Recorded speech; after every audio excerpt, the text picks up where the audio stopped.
Si vous êtes prête, je propose de démarrer. Je vais vous demander de faire un exercice. Alors, je ne vous vois pas toutes, c'est pas grave. Vous m'entendez et vous me voyez, c'est le principal. J'aimerais que vous puissiez prendre une minute de réflexion et que vous vous interrogiez sur cette question.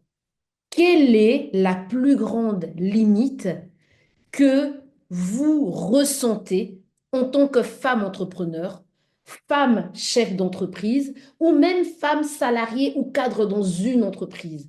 Je peux même reformuler en disant, quelle est la plus grande limite que vous ressentez en tant que femme dans le monde professionnel?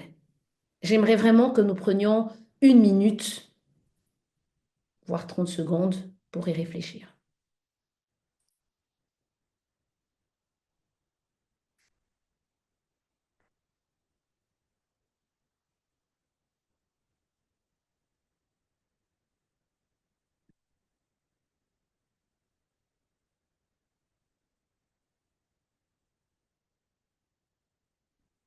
Bien souvent, lorsque je pose cette question dans un public, que ce soit mixte ou encore composé de femmes, on me revient toujours avec la réponse et que je demande aux gens de pouvoir me partager leur réponse.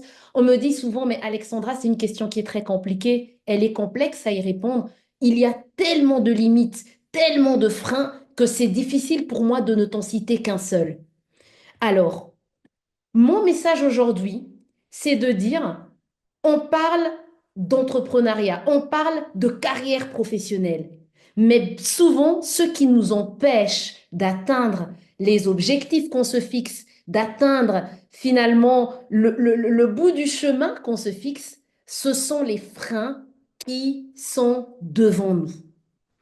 Ces freins, bien souvent, ou encore limites, on pourra les situer à deux niveaux. Il y a des freins qui, eux, vont plutôt être internes, c'est-à-dire des freins qui sont inhérents à nous-mêmes, qui sont en nous. Et il y a une seconde catégorie de freins qui seront plutôt externes. Vous l'avez compris, ce sont des freins qui s'érigent devant nous, qui sont posés par la société, par notre environnement. Donc finalement, si je dois me dire, j'ai envie de me projeter, d'atteindre mes objectifs, je devrais pour y arriver lever deux catégories de freins. Mes freins internes, mais également mes freins externes, les freins externes. On va commencer par les freins internes. Lorsque vous voyez cette image, j'aimerais que vous puissiez me mettre dans le chat comment vous interprétez l'image que je mets à l'écran. S'il vous plaît, ne soyez pas timide, vous pouvez prendre la parole ou le mettre dans le chat, mais mesdames, Sandrine l'a dit, on est ensemble. Donc si on a envie qu'on sorte de cet atelier reboosté, et moi aussi j'ai envie d'être boostée, faut pas croire, j'ai besoin de vous écouter. Que voyez-vous à l'écran? Quelle interprétation, quel sens vous donnez à l'image? Génial. Alors, il y a Sandra qui nous dit, l'image reflète que nous sommes et nous mettons nos propres limites. Merci Sandra. Encore une autre personne, j'ai envie de vous écouter. Que voyez-vous à l'écran, s'il vous plaît? Après, moi, je vous dirai ce que je vois, mais ce sera un peu trop facile parce que c'est moi qui ai conçu l'animation. J'adore. Il y a Ranirina qui fait le focus sur le cadenas. Alors, moi, personnellement, lorsque je recherchais une image symbolisant les freins internes, j'ai pensé directement à l'image d'un cerveau, mais qui est cadenassé. Le cerveau est une source de créativité. Le cerveau, c'est finalement le siège qui doit faire croître, qui doit faire naître toute une série d'idées. Finalement, c'est au travers de nos réflexions que nous arrivons à nous projeter. Bien souvent, nous vivons la situation de cette dame, c'est-à-dire nous avons un cerveau, nous avons de la réflexion, mais cette réflexion est cadenassée, elle est mutilée. Nous nous enfermons dans ce qu'on va appeler des croyances. Les croyances, ce sont des certitudes. Ce sont des certitudes qui ne tombent pas du ciel. Bien souvent, Nous assistons ou nous rencontrons dans notre vie des événements. Nous évoluons dans des environnements.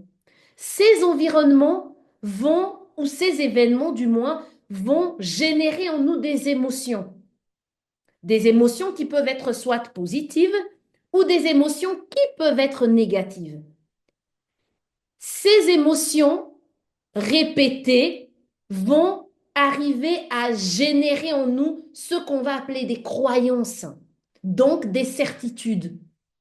Alors, ces certitudes ou ces croyances, une fois qu'elles sont ancrées en nous, vont nous amener à avoir des comportements. Je reprends.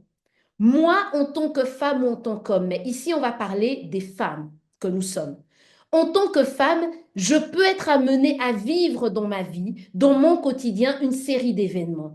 Ces événements-là, répétés, génèrent en moi des émotions qui peuvent être positives ou négatives. Ces émotions peuvent être à leur tour à l'origine de certitudes, de croyances. Et ces croyances vont m'amener à me comporter d'une certaine manière. Je vais prendre, admettons, une personne qui, par exemple, a eu à rechercher de l'emploi et à chaque fois, il trouve rapidement. L'événement est que quand il cherche, il trouve rapidement des emplois. L'émotion que ça peut générer en lui, c'est une émotion de joie, une émotion de satisfaction. Et cette émotion positive va l'amener à une croyance qui pourrait se dire, moi, quand je cherche du travail, je trouve toujours. Vous comprenez? Donc, là, on est dans une catégorie de croyances qu'on va appeler des croyances aidantes ou encore des croyances ressources. Pourquoi ressources? Parce que ce sont des certitudes qui vont nous nourrir, qui vont positivement contribuer à notre évolution. À côté de ça, je vous ai dit, on peut être face à des événements plutôt négatifs. Admettons quelqu'un qui essaye de passer son permis de conduire. Il rate à chaque fois l'examen pour le permis. Cela génère en lui une émotion négative qui peut être de la tristesse, de la colère, de la frustration, etc., etc. Ces émotions négatives successives peuvent l'amener à une croyance, c'est de dire, oh, moi, je ne suis pas faite pour conduire ou moi, je n'y arriverai jamais. Et la conséquence, c'est que la personne peut avoir du coup un comportement de retrait, ne plus vouloir passer le permis de conduire, ne plus vouloir conduire simplement. Et là, on est face donc à une croyance qu'on va appeler une croyance limitante ou encore un frein potentiel à sa croissance. Pourquoi j'en parle? J'en parle, mesdames, parce que lorsqu'on va parler de frein interne, la majorité, ou du moins l'appellation pour moi que j'aimerais qu'on donne aux freins internes, ce sont les croyances limitantes. Toutes ces finalement certitudes négatives que nous pouvons avoir sur notre personne. Ces croyances, malheureusement, lorsqu'elles ne sont pas traitées, vont nous amener à des limitations. On n'ose pas, des comportements d'autocensure même parfois.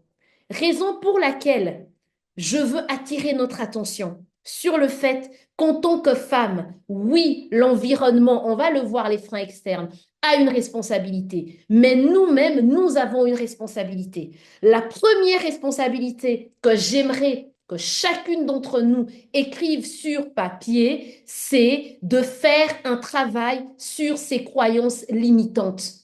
Tu as beau avoir tout le potentiel du monde, tu as beau avoir quelqu'un de génial, l'intelligence, tout ce qu'il faut, même le réseau. Mais si tu as des croyances limitantes, rappelez-vous ce que je viens de dire, ça va te pousser à mettre en place des comportements qui ne vont pas t'aider. J'aimerais donc, comme premier volet, qu'on ne dise plus ou qu'on n'aborde plus la notion ou la thématique de au-delà des limites, mais on va parler de au-delà de mes limites à moi. Il y a certainement plusieurs limites. Le temps étant imparti, j'ai fait le choix de prendre deux limites que je croise moi régulièrement au coaching ou en discutant avec d'autres femmes. La première limite, elle date de la nuit des temps. C'est la limite ou le frein lié à la légitimité. se sentir légitime, se sentir crédible dans une fonction ou dans une posture. Souvent, vous retrouverez la notion de syndrome de l'imposteur si vous voulez vous documenter dessus. Le deuxième frein que je souhaite que nous puissions aborder aujourd'hui par rapport aux freins internes sera la prise de risque. Oui, la prise de risque est un frein qui nous limite bien souvent. Est-ce que ça vous va? Est-ce que vous êtes d'accord? Si vous êtes OK et que le rythme vous convient, mettez-moi des OK dans le chat. Soit vous pouvez me mettre un pouce via... Oh, génial. Je vois des OK, je vois des pouces. Donc, je pense qu'on peut avancer. Alors, j'aime bien finalement cette illustration qui exprime le syndrome de l'imposteur. Et je ne vous cache pas, moi, si je devrais faire preuve d'authenticité avec vous, même moi-même, je combats encore le syndrome de l'imposteur au quotidien. C'est quoi le syndrome de l'imposteur? Le syndrome de l'imposteur va nous amener à considérer que les réussites que nous avons, que les victoires que nous avons ne sont pas liées à nos capacités internes. Mais souvent, on va se trouver des excuses. J'ai de la chance. Oh, j'ai réussi parce que j'ai trouvé les bonnes personnes. Oh, j'ai réussi, c'est parce que les autres me croient plus douée que je ne le suis au fait. C'est vraiment un coup de hasard. Ou encore, non. Peut-être que eux le pensent, mais moi, je pense que là, c'était vraiment exceptionnel. Ça doit être vraiment une fraude. C'est pas quelque chose de réel. Si on me remet dans le même exercice la prochaine fois, je ne vais pas y arriver. OK? Ou alors, c'est grâce aux autres, ce n'est pas moi. Ou non, mais c'est une question de concours de circonstances, c'est le timing, c'était une opportunité. Finalement, le syndrome de l'imposteur, si je dois vraiment le résumer en un mot, je ne me sens pas légitime dans ce que je fais. J'ai un problème de confiance en moi. Pour moi, c'est vraiment un premier frein qu'on doit arriver à exploser, faire péter ou du moins combattre au quotidien. Pourquoi? Parce que ce syndrome de l'imposteur, quand on ne le traite pas, a des impacts, comme je l'ai dit, au niveau de notre confiance en nous ou peut nous faire perdre des opportunités. Vous savez, vous êtes, moi je l'ai souvent vu à l'époque quand j'étais salariée, j'étais commerciale, on était dans une équipe de vente, mes collègues lorsqu'ils présentaient leurs chiffres, ils avaient de l'assurance, quand on les félicitait, ils disaient merci et ils n'hésitaient pas à expliquer que le mois qui suit, ils allaient encore faire plus. Moi, quand on me félicitait, limite, j'avais envie de leur dire au secours, ne me félicitez pas, mais non, mais enfin, c'est exceptionnel. Oui, non, j'ai eu de la chance, les clients étaient motivés. Non, c'est peut-être parce que finalement, les produits sont des produits qui se vendent bien. Non, non, non, non. Si toi-même, tu n'as pas confiance en toi, si toi-même, tu ne te mets pas à la hauteur de la valeur que tu as, pourquoi veux-tu que les autres le fassent? Pourquoi veux-tu que nous fassions confiance à quelqu'un qui ne se fait pas confiance? Et ce syndrome de l'imposteur peut avoir des répercussions, que l'on soit entrepreneur ou en entreprise. Pourquoi veux-tu que je puisse te destiner à une carrière ou du moins te promouvoir si tu estimes que le résultat que je félicite, c'est un coup du hasard? Si tu n'es même pas convaincu d'être capable, comment veux-tu que moi, en tant que client, je devienne client chez toi finalement si tu estimes que ton entreprise marche bien parce que c'est le marché qui fait que. Si tu ne te valorises pas. Alors, j'aimerais qu'on puisse retenir une chose avant qu'on passe au remède à mettre en place. Nous sommes les premiers ambassadeurs de notre marque personnelle. Nous sommes les premiers vendeurs de notre marque. Donc, si nous nous vendons mal parce que nous n'avons pas confiance en nous, personne ne voudra acheter le produit que nous avons envie de délivrer. Ce produit peut être notre performance en tant qu'employé, ça peut être nos produits en tant qu'entrepreneur, ou ça peut simplement être notre posture de responsable en tant que chef d'équipe. Est-ce que ça va? Ce n'est pas un monologue, donc vraiment sentez-vous libre de m'interrompre. On est entre nous. Je suis contente. On est dans un groupe encore restreint, une petite douzaine, parce que je vois Farah qui nous rejoint. Donc, n'hésitez pas via le chat. Posez-moi des questions ou confirmez-moi que ça va s'il le faut. OK? Donc, premier frein que j'aimerais qu'on lève en interne, le syndrome de l'imposteur. Comment je fais pour lever ce frein? J'aimerais écouter l'une et l'autre d'entre nous. Selon vous, comment je fais pour arriver à travailler au quotidien? Parce que je vous dis de vous à moi, je serais vraiment hypocrite hein, ou pas authentique de vous dire, oh moi le syndrome de l'imposteur, c'est résolu. C'est pas vrai. Je m'y bats encore quand je faisais cette présentation, je me disais ouïe ouïe parce que j'ai reçu deux messages qui me disaient oh c'est chouette, on n'est pas de Madagascar mais on va se connecter et j'étais là oh mon Dieu mais est-ce que je vais arriver? Est-ce que je serai à la hauteur? Oui mais les personnes qui m'ont écrit, peut-être que quand j'avais fait ces interventions là, c'était exceptionnel, j'étais dans une bonne dynamique on va dire. Est-ce que ce serait le cas? Mais mesdames, j'ai dû lutter et me dire, Alexandra, arrête tes bêtises. Ok, tu parles toi-même du syndrome de l'imposteur. Tu l'as fait une fois, deux fois. C'est pas un hasard. Ce n'est pas de la prétention, mais ça veut dire qu'il y a quelque chose. Il y a une base intéressante. Donc, j'aimerais nous inviter. De toute façon, vous recevrez le support, hein, les points clés, à retenir ces quelques pistes pratiques. Première chose, on veut travailler sur son syndrome de l'imposteur, sur son problème de légitimité. Important d'être bien au fait sur ses compétences et ses réussites. N'attendez pas que les autres vous disent que vous êtes capable de faire quelque chose. C'est important d'être conscient de ses limites, point de vue des compétences, mais également de ses réalisations. D'où l'importance de lister ses réalisations et ses succès. Moi, aujourd'hui, je ne dirais pas que j'ai un carnet où je note, non. Et certains même vont dire, oui, mais Alexandra, ça veut dire quoi? Que tu es en train, on va voir la grosse tête, on va très vite croire que, enfin, se reposer dans notre zone de confort. Non, ça n'a rien à voir.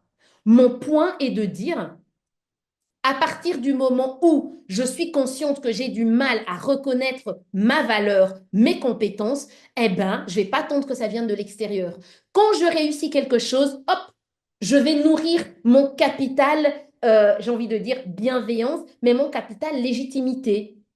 Moi, par exemple, comment je le fais? Lorsque je réussis une prestation, lorsque je réussis à obtenir un contrat pas évident, lorsque je réalise une belle intervention, je me fais un petit cadeau. Le cadeau, c'est pas forcément quelque chose de matériel. Même prendre une petite heure à méditer, calme, cool, voilà, c'est déjà ça. Je prends mon petit verre de vin, ça peut même être un bain, peu importe. Je célèbre mes succès. J'arrive à me dire, yes, tu l'as fait, yes, c'est possible, et ça m'aide à alimenter mon capital légitimité. Autre élément, formez-vous en continu. Se former, ce n'est pas forcément aller s'inscrire à une longue formation. Aujourd'hui, on est noyé, on est inondé par l'information. Ça peut être un livre, ça peut être au travers des réseaux sociaux. Il y a pas mal de webinaires qui nous sont proposés. Ça peut être des shorts sur YouTube. Ça peut être même assisté au travers des réseaux à des séances comme celle d'aujourd'hui. Formez-vous. Lorsque vous arrêtez de vous former, vous arrêtez d'évoluer. Et qu'est-ce que vous faites quand on n'évolue pas dans un monde qui évolue? On regresse. Troisième chose, toujours dans ce premier point de se recentrer sur ses compétences et ses réussites, accepter les compliments, accepter les feedbacks positifs. Moi, quand on me complimente, c'est de l'autoflagellation parce que j'ai du mal à accepter les compliments, mais j'ai appris à les accepter. Je me fais violence de dire merci. Alors, ce n'est pas le merci de vainqueur. Oh, merci, je m'en doutais. Non, non, non, non, non. C'est un merci, peut-être avec un peu trop d'humilité, mais c'est un merci qui sort de ma bouche. Pourquoi? Le fait de le dire, ça veut dire qu'indirectement, je force mon inconscient à accepter le compliment. En acceptant le compliment, je force à mon esprit de reconnaître qu'il y a eu une réalisation à la hauteur de ce qui était attendu, voire plus. Est-ce que ça va? Mesdames, je ne vous écoute pas assez. Donc, s'il vous plaît, mettez le feu dans le chat. Encouragez-moi car j'en ai besoin pour être sûr que je suis dans le bon. Génial. Merci Mirana en tout cas. Merci Dina. Merci Bodorina. On continue. Top, top, top. Alors, toujours dans cette histoire de légitimité. Très important, un état d'esprit affirmé et proactif. C'est-à-dire quoi? Qu'est-ce que j'entends par là? Oui, accepter le compliment, oui, accepter les feedbacks, mais est-ce que je dois uniquement attendre de recevoir un compliment ou un feedback pour être dans une dynamique d'autocongratulation? Non, pas du tout. Alors, moi, il y a un exercice de vous à moi que j'essaye de faire.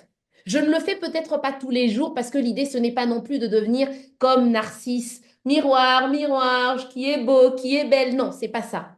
Mais j'ose me dire que je suis experte. J'ose me regarder et me dire, tu seras à la hauteur. Tu es à la hauteur. Et lorsque je dois me comparer, chose que j'évite de faire, mais parfois, par exemple, on te met dans un panel avec d'autres dames, avec des messieurs, et tu te dis, waouh, Alexandra, ouf, est-ce que tu seras à la hauteur? Est-ce que je stoppe ça et automatiquement, j'entre dans une comparaison intelligente. C'est quoi la comparaison intelligente? C'est de dire la comparaison qui a du sens, c'est de moi avec moi-même. Je ne peux pas me comparer aux autres parce que nous ne sommes pas les mêmes personnes, nous n'avons pas le même parcours, nous ne vivons pas les mêmes réalités, même si nous sommes dans le même pays, nous ne sommes pas forcément face au même challenge.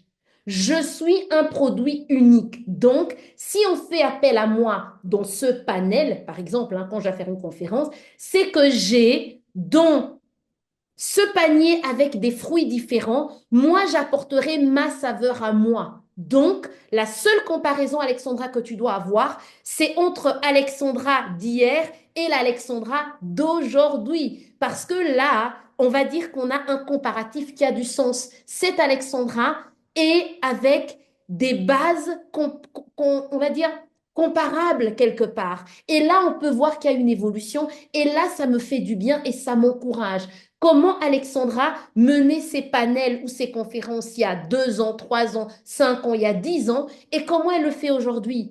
Ah oui, il y a de l'évolution, oui, effectivement, oui, oui, et etc. OK? Donc, deuxième chose, je n'attends pas l'autre, je n'attends pas l'extérieur.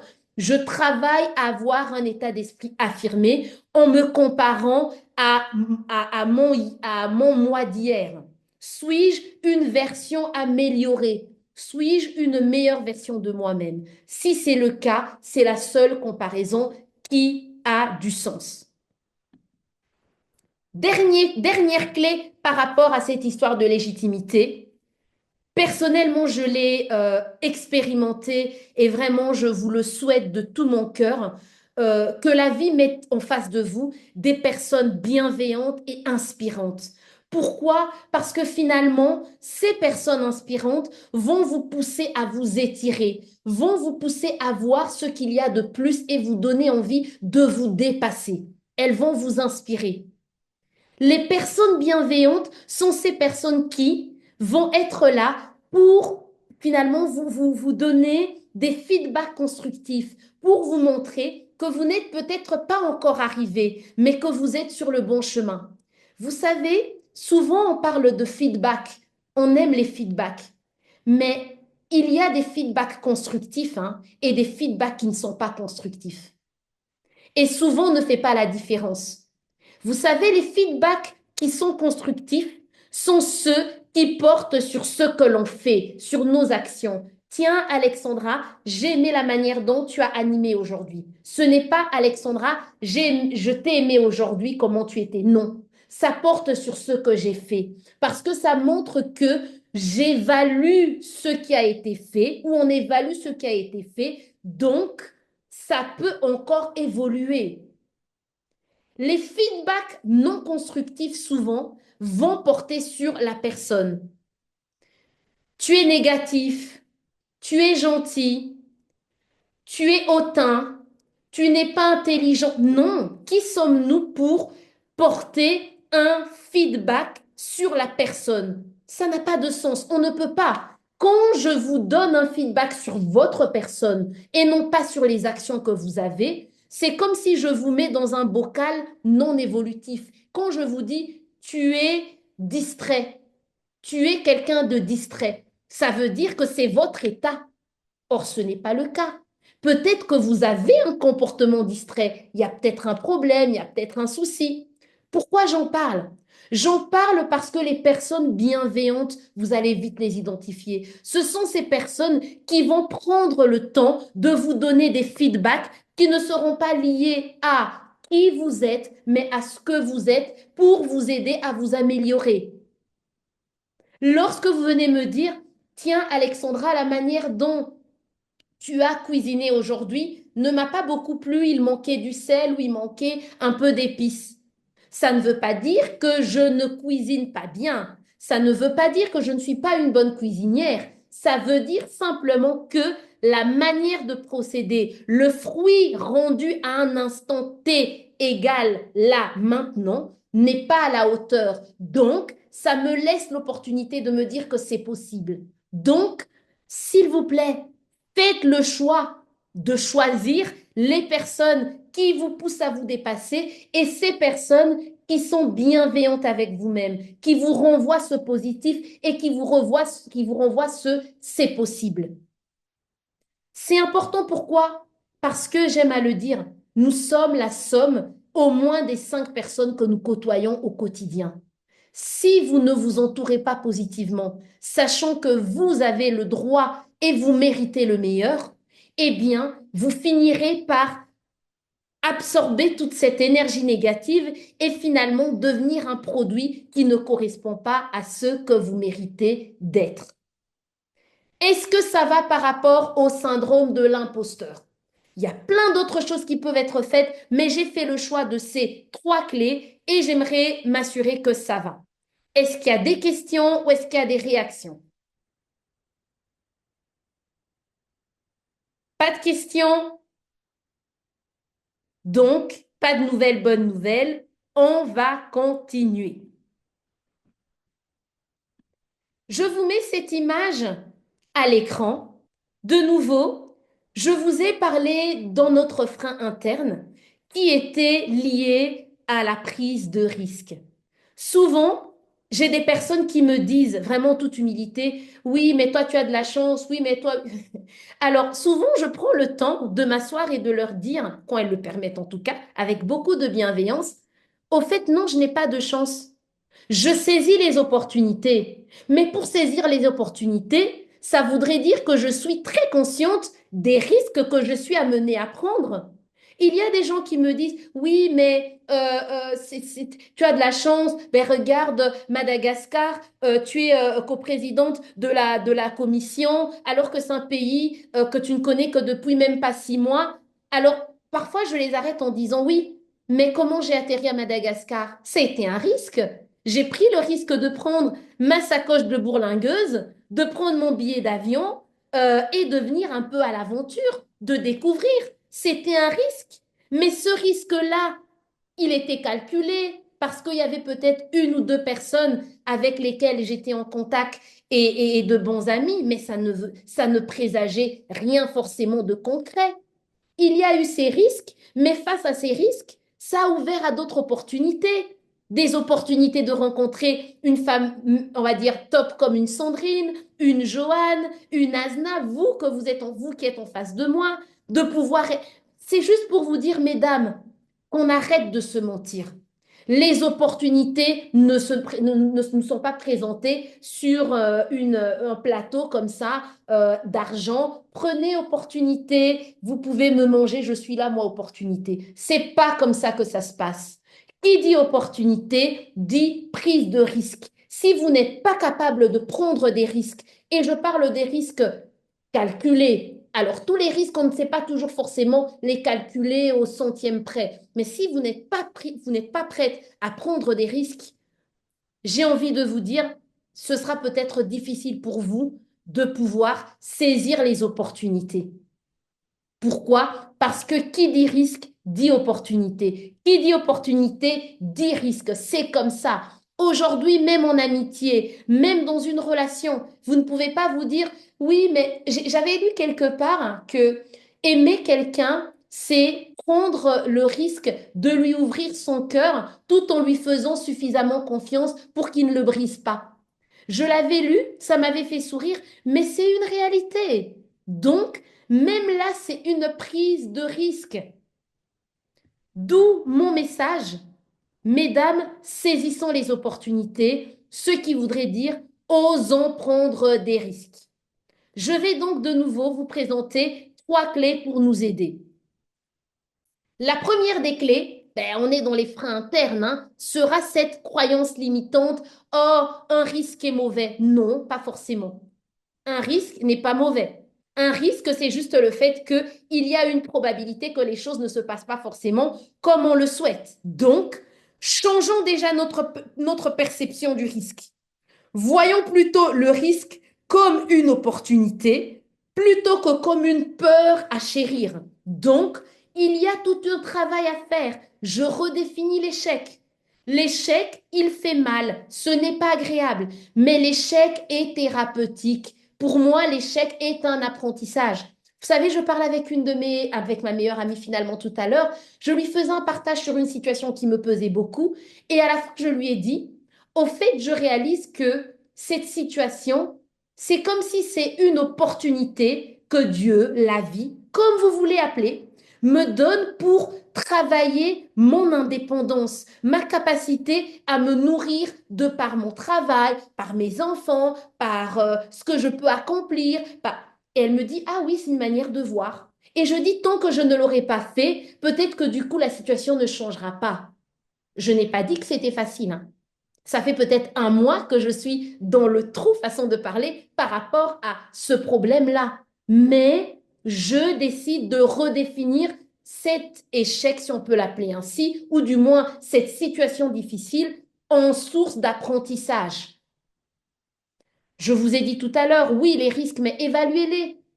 À un moment donné, si vraiment j'avais 0 personne que je connaissais à Madagascar, est-ce que j'aurais pris le risque de descendre comme ça avec ma sacoche? Peut-être pas. Mais le fait de connaître 1 ou 2 personnes, ça ne veut pas forcément dire que tout est garanti. Il y a des gens qui n'y descendraient quand même pas. Ça reste un pays inconnu. Donc, adopter une mentalité de croissance. Parce que croître, c'est-à-dire qu'on accepte les risques, on accepte de sortir de sa zone de confort. Est-ce qu'il y a des réactions ou des questions où je peux attaquer la deuxième clé? Ah, si vous me dites rien, moi, j'attaque pas, hein. Je vais faire ma difficile, hein. Nourrissez-moi de vos feedbacks. Oh, Sandra me dit, tout est clair. Très bien. Au-delà de Sandra, parce que Sandra, merci, mais tu me nourris à fond. Tu vois, tu m'aides à gérer mon syndrome de l'imposteur. Merci, Féno. Elle me dit qu'elle n'a pas de questions pour l'instant. Génial, génial, génial. Donc, ah, merci Joséphine. Suivez-moi, nous nous suivons et nous évoluons. Merci à toi, Joséphine. Donc, deuxième clé, se préparer et renforcer sa confiance en soi. C'est-à-dire quoi se préparer? Ben, j'ai envie d'oser prendre un risque. J'ai envie de saisir une opportunité donnée. Ça tombe pas du ciel.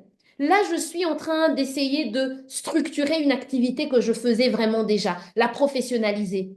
Mais je ne vais pas juste me dire, bon, je crée une société, j'y vais. Mais non, ça, c'est pas comme ça que ça marche. Mesdames, je m'informe, je me suis abonnée dans des newsletters, je reçois des informations, je suis occupée à entrer en contact avec des experts, j'ai contacté des notaires, j'ai contacté des banques, mais je me suis noyée dans un environnement où j'ai l'information. Et je me conditionne positivement en me disant, je l'ai encore posté aujourd'hui, Alexandra, anticiper le malheur, c'est le vivre 2 fois. Donc, dis-toi que ça ira. Parce que finalement, si tu penses que ça n'ira pas, ça n'ira pas. Et puis, si tu l'as fait de manière non formelle, de manière pour le fun, comme on dirait, pourquoi tu ne peux pas le faire de manière professionnelle? Qu'est-ce qui va changer? Juste parce que ce sera structuré dans une société? alors ça devrait aller. Parce qu'au contraire, là, il y aura ça en plus pour t'aider comme levier. OK? Donc, se préparer et renforcer sa confiance en soi. Pour Madagascar, qu'est-ce que je m'étais dit à l'époque? Alexandra, si tu as, en étant en Belgique, tu as lancé l'activité en RDC, en République démocratique du Congo. Pourquoi Madagascar, ça n'irait pas? Qu'est-ce qui fait que... Alors, il y a une petite voix qui me dit, oui, mais tu es originaire de là. Et alors, la voix positive, la croyance aidante, m'a dit, mais attends, ça veut rien dire. Parce que tu as fait tes études en Belgique, tu as évolué là-bas, tu as travaillé là-bas. C'est là que tu as appris c'était quoi le monde professionnel. Donc, si tu l'as fait une fois, tu peux le faire deux fois. Ce sera peut-être un peu difficile, mais difficile ne veut pas dire impossible. De nouveau, je ne dis pas que c'est facile, hein. C'est un travail de non-stop, remettre le message dans notre cerveau. Dernière clé, et j'aime le dire, vaut mieux faire que parfaire. Passer à l'action. Vous savez, les projets, les initiatives qu'on ne cesse de ressasser, finalement, à force de ressasser, on se laisse dominer par la peur, on se laisse dominer par le domaine de l'impossible et finalement, on ne fait plus. Autre chose, il y a ce qu'on appelle des saisons, en grec on dit kairos, favorable. Le temps où tu sais que si tu le fais maintenant, tu sens qu'il y a beaucoup de signaux positifs qui te renvoient le message que ça pourrait le faire. Admettons que je m'étais dit oui, je vais attendre. Je connais deux personnes à Madagascar et je prends le temps Madagascar, jusqu'en 2026 Madagascar. Admettons que ces personnes n'y vivent plus. Et je décide en 2027, moi, Madagascar, attendez, moi, j'arrive. C'est bien. Et là, j'allais arriver à Madagascar, terrain inconnu, avec zéro personne encore que tu connais. Oui, tu arrives à Madagascar, mais là, l'opportunité que j'aurais pu saisir en ayant au moins deux béquilles, je n'allais plus l'avoir. Donc, c'est de dire, oui, effectivement, on dit que les opportunités se renouvellent, elles viennent, c'est vrai. Mais par rapport à certaines choses, retenez, il y a vraiment ce qu'on appelle des temps kairos, des temps favorables. Donc, si pendant le temps kairos favorable, quand l'opportunité se présente, tu ne saisis pas, peut-être qu'elle se représentera, mais attention, là, à ce moment, elle se présentera, mais peut-être que toi ou les opportunités, du moins les éléments qui auraient pu être favorables, ne seront plus présents et tu devras mettre les bouchées doubles pour atteindre le même résultat.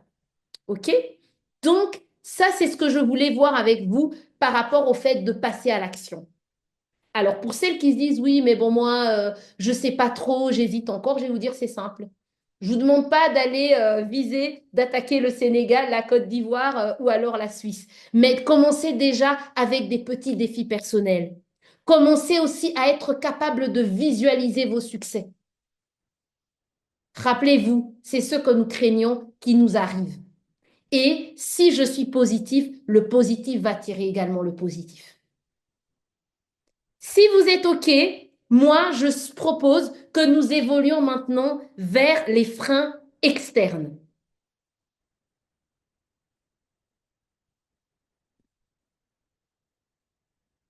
Frein externe, rappelez-vous, je vous ai dit, c'est finalement ces obstacles sur notre chemin qui ne viennent pas de nous, mais qui ont été érigés par la société, par l'environnement et qui finalement nous empêchent de prendre notre envol, d'avancer et d'y aller à fond. Alors, il y a pour ce volet plus lieu de dire au-delà des limites, ni au-delà de mes limites, mais au-delà des limites qui me sont imposées. Je refuse. Il y a plusieurs limites qui peuvent nous être imposées, surtout dans le monde professionnel. Mais moi, j'aimerais bien aborder deux limites. La première limite va concerner les stéréotypes et la deuxième limite, le réseautage et le mentorat. Lorsque j'étais en train de penser stéréotypes, il y a ces images qui me sont venues, que l'on voit souvent pour le monde professionnel. Je vous laisse deviner le vert correspond à quel genre, à quel sexe, et le rose à quel autre sexe, de part et d'autre. Souvent, on aura cette limite qui existe au fait, hein, on ne la crée pas. Nous, les dames, avec les différentes responsabilités que nous avons, nous avons généralement un peu moins de latitude, un peu moins de marge de manœuvre professionnelle pour avancer, pour finalement compétir avec les hommes qui évoluent avec nous en entreprise. Ça, c'est une première réalité. Et parfois, ces stéréotypes veulent nous imposer des réalités que nous ne voulons pas. Par exemple, effectivement, vert correspond aux hommes et rose aux femmes. Par exemple, on va vous dire, ah oui, moi, on me l'a déjà sorti une fois en entreprise. Ah, mais on pensait que comme maintenant tu avais un enfant, que ça ne t'intéresserait pas d'évoluer dans le département et de prendre un poste de direction. Tu viens de te marier, tu as un enfant, ce sera... Ben non. Qu'est-ce qui vous dit que je ne veux pas? Vous savez, je vais vous dire, moi, j'ai décidé de me mettre indépendante et de lancer mon activité après ce genre de discours. Pourquoi? Parce qu'à un moment donné, qu'est-ce que je n'entendais pas? Oh, tu verras, comme maintenant que tu es marié, tu as des enfants, eh ben, tu verras, tu n'auras plus le temps pour rien, tu ne pourras pas faire ci, tu ne pourras pas faire... Et du coup, je me suis dit, quoi? Donc, quand on devient maman, c'est pas qu'on est béni par la vie, mais ça devient pour les gens un handicap. Et je me suis moi-même prouvé que j'allais me démontrer à moi-même et à mon entourage, de manière globale, hein, pas mes proches forcément, mais du moins à l'entourage, que on pouvait être maman et continuer à se déployer professionnellement. Je ne dis pas que c'est facile, mais c'est un frein qui était devant et qu'à un moment donné, il a fallu combattre. Autre élément encore, on va vous dire, si vous prenez l'image de droite, en général, oh, Hey, les Michel Tunga, wer nog foto toon? ah, les femmes, on vous connaît, vous êtes dans les émotions.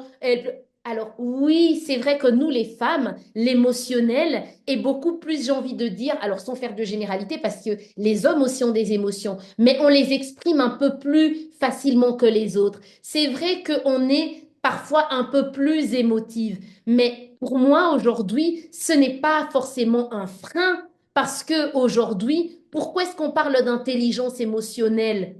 Parce qu'on réalise que dans un monde où on n'est pas capable, tant homme que femme, de bien gérer ses émotions, c'est compliqué. Une femme qui est capable de pouvoir sentir la sensibilité dans son équipe qu'elle dirige, qui est capable de pouvoir s'exprimer par rapport à une frustration, mais dans le respect de ceux qui sont face d'elle, c'est une force, ce n'est pas une faiblesse. Être capable, comme je dis, de pleurer, alors je ne demande pas de pleurer en public, mais il n'y a aucun drame à pleurer. C'est l'expression d'une émotion. Et au contraire, ça permet de pouvoir déverser, faire descendre la pression. Donc, lorsqu'on va parler de stéréotypes, mon point c'est de dire n'acceptez pas que la société vous bloque, vous mette des limites ou vous fasse porter des masques ou des vêtements qui ne sont pas les vôtres. Parce que nous sommes uniques et chacune de nous avons nos ambitions, nos envies, nos perspectives. Donc, ce qui voudrait dire que pour arriver, non pas à, on va dire, changer les choses, parce que voilà, ça, c'est pas un travail individuel, c'est tout un travail dans les sociétés en fonction de où on est, mais faire en sorte que ces stéréotypes ne nous soient pas imposés comme frein. J'ai envie de vous dire, d'abord, commencez par adopter une posture affirmée, crédible. Ça commence par vous-même. Quand vous êtes dans le professionnel, maîtrisez votre sujet, travaillez votre langage corporel, ne vous excusez pas inutilement, soyez conscient de qui vous êtes. Alors, pourquoi? On va dire oui, mais les stéréotypes, mais moi, quand je vois des dames, et j'en vois, j'en ai eu dans mes équipes, des dames qui finalement, ok, c'est vrai qu'il y a un enfant, oui, un ménage, mais ça devient l'excuse. Oh, j'ai pas pu finir les dossiers, l'enfant, il pleurait. Et, comme diraient les jeunes, meuf, jeune dame, grande dame, peu importe, oui, tu as l'enfant, mais ça ne doit pas devenir comme on dit, ton excuse trop faite. Parce que oui, les gens vont comprendre, ah, c'est vrai, là, l'enfant. Mais c'est ça qui va encore constituer un frein demain quand tu voudras évoluer et on va te faire comprendre, oui, mais l'enfant, est-ce que tu pourras gérer? OK? Donc, c'est de dire, s'il vous plaît, positionnons-nous avec des postures professionnelles, affirmées et crédibles. Ne donnons pas l'excuse, ne donnons pas le bâton pour nous-mêmes nous faire battre. Deuxièmement, s'entourer, créer un réseau de soutien. Alors, pour moi, le réseau de soutien, ce sont ces femmes.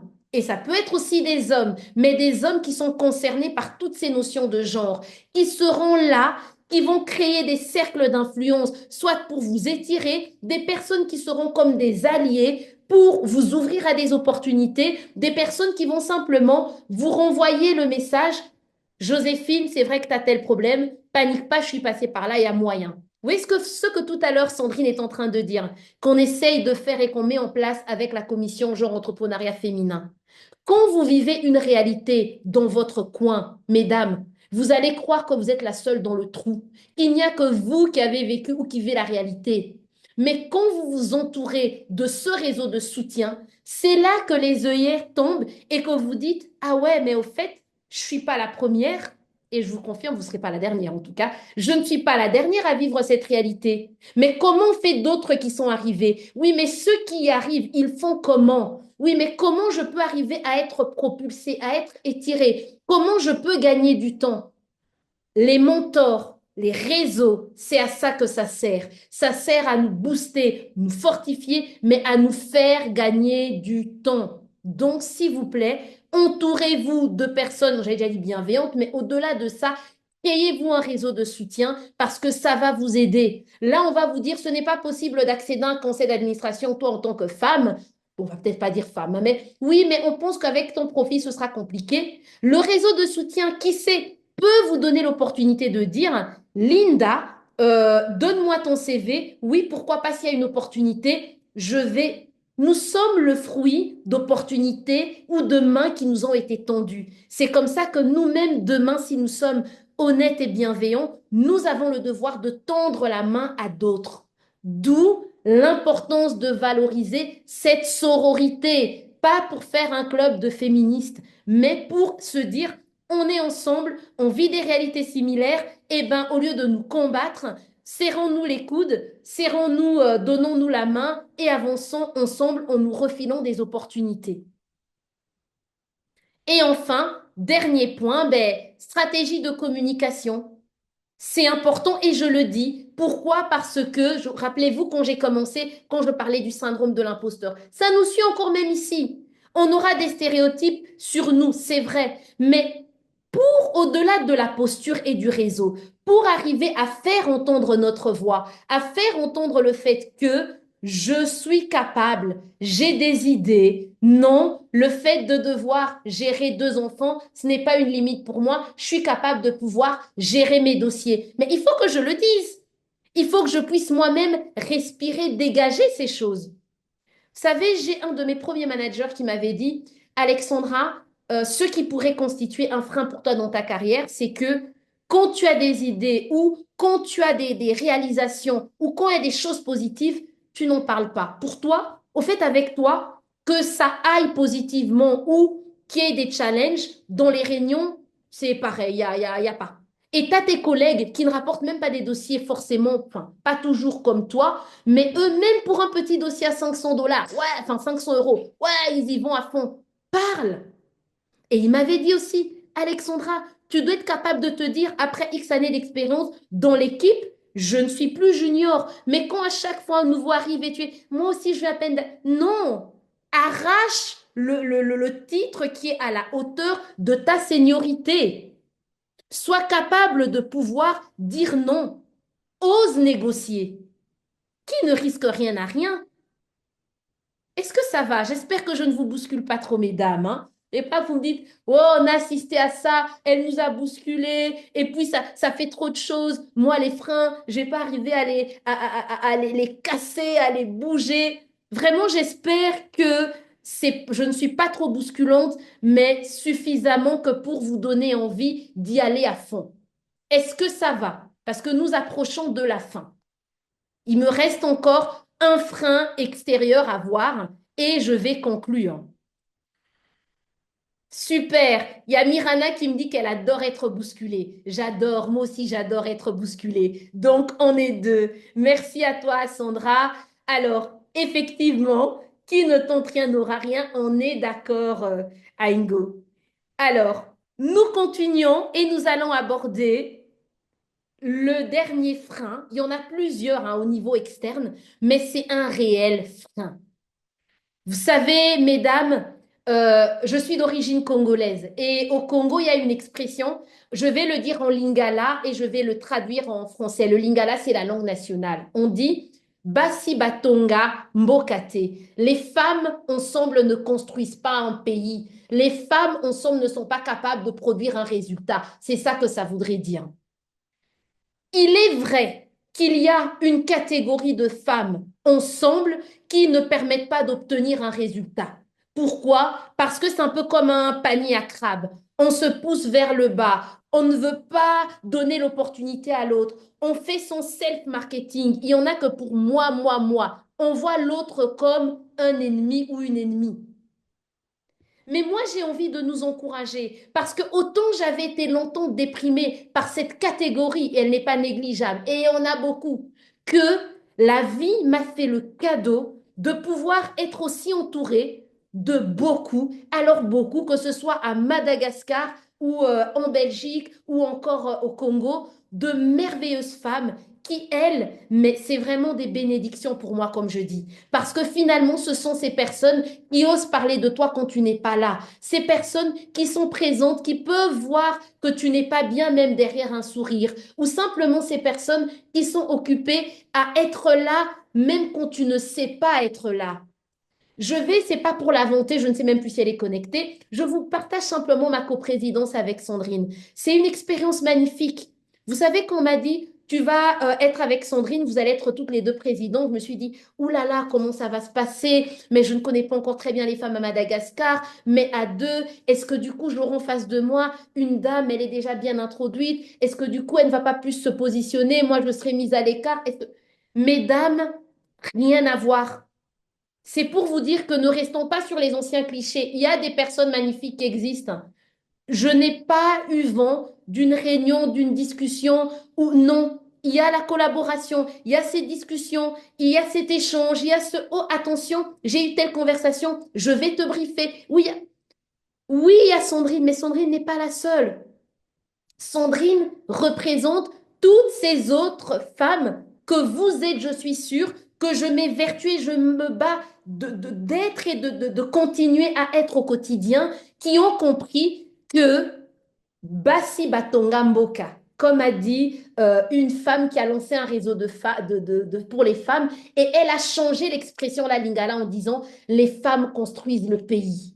Donc, j'aimerais nous encourager vraiment au réseautage et au mentorat. Le réseautage, c'est-à-dire nous impliquer, pas juste être là, oui, j'ai rejoint la commission genre entrepreneur féminin, je ne fais rien, j'assiste à rien. Non, ne soyons pas des consommatrices, soyons des actrices. Donc, je m'implique, je rejoins, j'assiste à des événements. Il y a le GFM.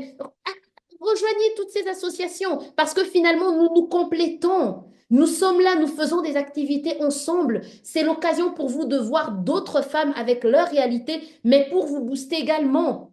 Assistez à des événements, quittez votre solitude. Rappelez-vous ce que je vous ai dit. Tant qu'on est seul dans notre coin, on est dans notre trou où on pense être les seuls à vivre des réalités. Ce n'est pas vrai. Quand vous verrez d'autres, vous réaliserez qu'autant de personnes il y a, autant de personnes partagent à leur degré, mais des réalités similaires. Et ça va vous faire du bien. Ça va vous étirer. Adopter, je vous ai dit, une démarche, mais cette fois proactive dans le sens où ayez cette mentalité de donner avant de recevoir. Ça, c'est quelque chose qui, moi, m'a beaucoup marqué. En début de ma carrière, j'avais assisté à une conférence où le monsieur, il disait, on est dans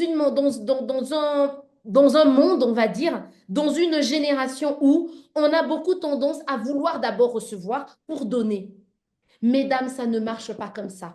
Humblement, sans pour autant me positionner comme celle qui a 20 000 expériences, mais je peux vous promettre, du haut de mes XXX années d'expérience professionnelle et simplement sur cette terre, le fait de donner, pour moi, c'est comme une graine, c'est une semence que vous allez planter dans une terre.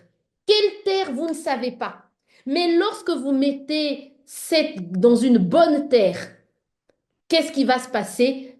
Peu importe le temps que ça prend, l'arbre finira par déjà pousser, puis donner du fruit. Donc, donnez son calcul. Alors, je ne vous demande pas de devenir des philanthropes, Mère Teresa. Oui, c'est vrai que c'est business, mais mettre en contact, donner une opportunité. Ne vous dites pas, si je lui donne, qu'est-ce que ça me rapporte? J'ai appris dans la vie, que ce soit dans le professionnel ou dans le privé, mesdames, que bien souvent, lorsque on investit, lorsque on donne, le retour ne se fait jamais forcément par la personne, ni même dans le milieu dans lequel on a forcément semé cette bonne graine. Donc, n'hésitez pas, contactez des personnes inspirantes, proposez de la valeur, voyez, tiens, je suis là. Vous savez, de nouveau, ce n'est pas pour dire moi, parce que rassurez-vous, hein, autant je peux vous partager des choses positives, mais j'ai aussi mes challenges. Ce n'est pas toujours rose. J'ai aussi mes défauts et j'ai moi-même mes zones d'ombre contre lesquelles, comme vous, nous nous battons au quotidien. Mais quand je vous présente ces choses positives, c'est juste pour vous dire que c'est possible. Vous savez, quand j'ai rejoint à l'époque la CCIFM, mon premier point, lorsque j'ai rencontré la présidente, puis après la directrice de la chambre, c'était comment je peux aider, qu'est-ce que je peux faire. Et c'est la même chose que j'appliquais, que ce soit au Congo, même en Belgique. C'est toujours ça. Comment je peux être utile? Comment je peux le faire? Et croyez-moi, la vie récompense toujours. Il y a toujours un retour d'ascenseur et parfois même pas à la hauteur de ce qu'on aura mis. Dernier point que j'aimerais vraiment partager avec vous. Développer une image forte, belle et visible. C'est important que vous soyez capable de communiquer sur ce que vous faites. C'est important que vous osiez prendre la parole pour parler, dire ce que vous faites. C'est important de ne pas toujours avoir peur des autres. Moi, je suis là avec Move Up. Move Up, c'est beaucoup d'autres coachs. Il y a Asna que vous aurez, qui est dans Move Up, on fait des choses ensemble. Chaque fois que j'ai l'opportunité de renvoyer l'ascenseur, de faire des synergies, j'y vais parce que je me mets toujours en tête une chose. Nous avons chacun notre couloir. Chacun, nous avons notre catégorie de clients. Nous avons chacun notre spécificité. Alors oui, il peut exister la concurrence, mais pour moi, je me dis, le client qui est mon client, c'est celui qui peut-être peut assister à plusieurs ateliers, mais aime la manière dont Alexandra, elle parle, elle booste, elle fait ses blagues peut-être pourries, hein, peut-être que ça ne vous fait pas rire, elle fait ses petites blagues, elle nous titille. C'est ça. Donc, que je me mette avec 4, 5, 6 coachs, qu'on fasse des activités ensemble, je n'ai pas cette peur doublement. Je me dis, un, j'ai ma singularité. Et deuxièmement, je me dis, c'est comme une semence que je plante dans la terre des autres. Et je sais que ça donnera du fruit que moi, je mangerai à un moment donné aussi. Proposer de la valeur, c'est simplement se dire, qu'est-ce que j'ai à offrir? Voyez par exemple ce que je suis en train de faire maintenant. Je suis en train de vous offrir de la valeur. Ce n'est pas un atelier, on pouvait le faire payant. La CCFM, au travers de la commission genre entrepreneuriat féminin et le mouvement Move Up que je préside, nous vous offrons de la valeur, nous vous offrons quelque chose qui vous apporte un bénéfice, quelque chose qui vous est utile, quelque chose qui contribue à votre croissance. Comment apporter aux gens de la valeur? C'est moi avec la question, je demande toujours, c'est comment je peux t'aider à relever tes défis? Comment je peux t'être utile? De quoi as-tu besoin maintenant? Et sur base de la réponse que j'ai, alors je peux arriver à voir quelle sera la valeur que j'apporterai. Parfois, la valeur que j'apporte, c'est simplement l'écoute. Parfois, la valeur, c'est juste un boost. Parfois, la valeur, c'est d'aider quelqu'un ou un responsable d'entreprise à réfléchir sur une stratégie, pas forcément payante, parce qu'il n'y voit pas clair. Est-ce que c'est plus clair pour toi, Mirana, l'explication que je viens de donner? Confirme-moi cela, s'il te plaît. Là maintenant, de la même manière que je nous avais demandé en commençant de pouvoir prendre une minute de réflexion pour clôturer cette intervention, je vais nous demander également de pouvoir prendre une minute pour compléter les deux phrases qui sont à l'écran. Si je n'avais aucune limite, aucun frein, je ferais la prochaine audace que j'oserai, le prochain risque que j'oserai prendre, ce sera,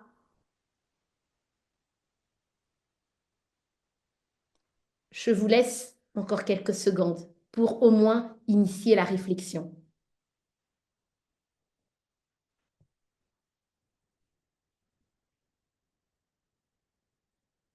Peut-être que certaines n'auront pas de réponse.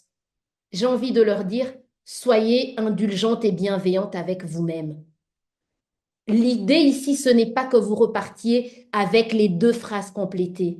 J'aimerais juste susciter des prises de conscience, que vous réalisiez l'importance d'aller au-delà de vos limites. Et aller au-delà de ces limites, c'est déjà commencer par penser sans limite. Car, rappelez-vous la première image, tout commence par le cerveau. Tout commence par ce qu'on a en tête.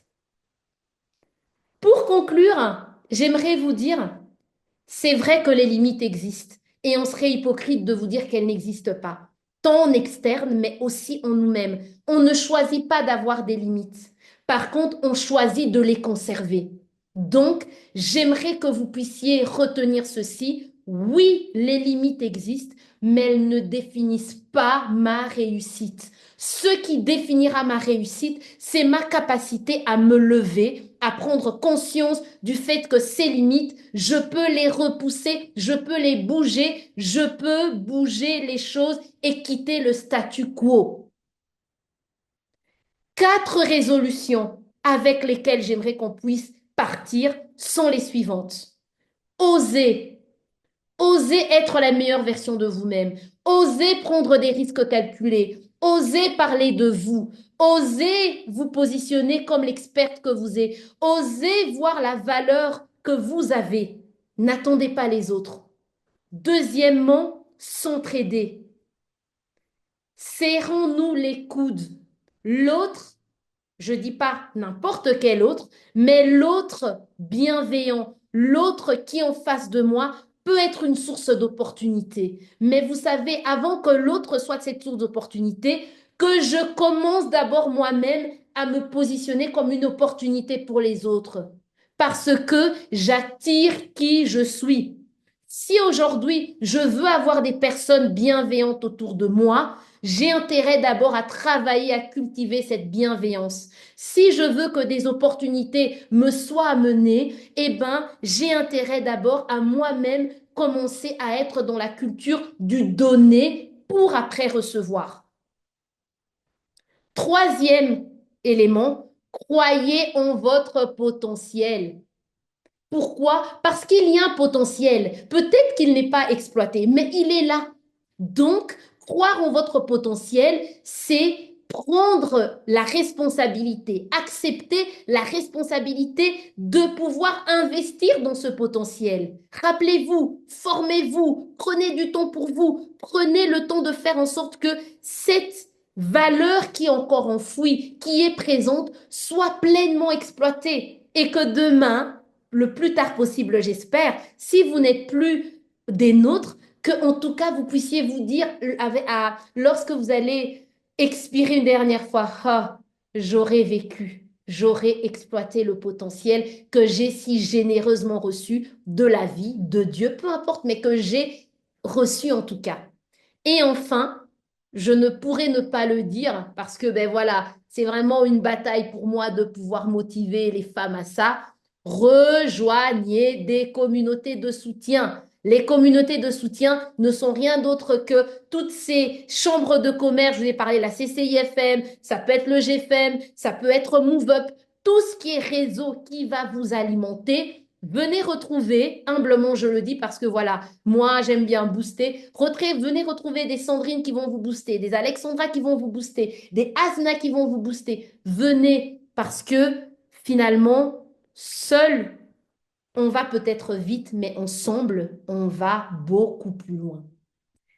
En tout cas, mesdames, moi, j'ai clôturé l'essentiel du message que j'avais pour vous. J'aimerais vous écouter. Juste un mot, avec quoi vous repartez, comment vous sentez. Vraiment, j'ai besoin de vous écouter. J'ai donné, j'ai donné, j'ai donné. J'ai besoin de recevoir, pas forcément un feedback de Oh, Alexandra, c'était. Non, mais juste de comment vous vous sentez pour moi aussi m'alimenter. Je vous écoute et personne ne quitte son feedback. Harry me dit rebooster. Yes, Harry. Reboosting, reboosting et reboosting. Next. Qui d'autre? Alors, j'ai ouh là là, les prénoms, ils sont longs, hein. Je dirais Bodonirina qui dit, je repars avec confiance et beaucoup plus de motivation. J'adore. Là, j'ai envie de dire, le job est fait. Tracy nous dit, merci beaucoup, je me sens prête à dépasser tes limites. Rien que de le dire, eh ben, tu viens déjà de te faire péter une limite parce que là, il n'y a rien qui va te résister.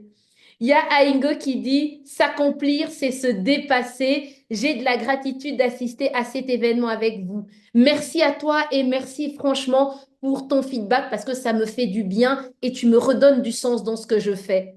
Il y a Sandra qui dit l'espoir renaît. C'est très important, mesdames. C'est l'espoir qui fait vivre. Quand il n'y a pas d'espoir, on n'a pas l'énergie d'avancer. Espérer contre toute espérance. Donc, si ça a pu faire stimuler cet espoir, Sandra, tu me fais du bien.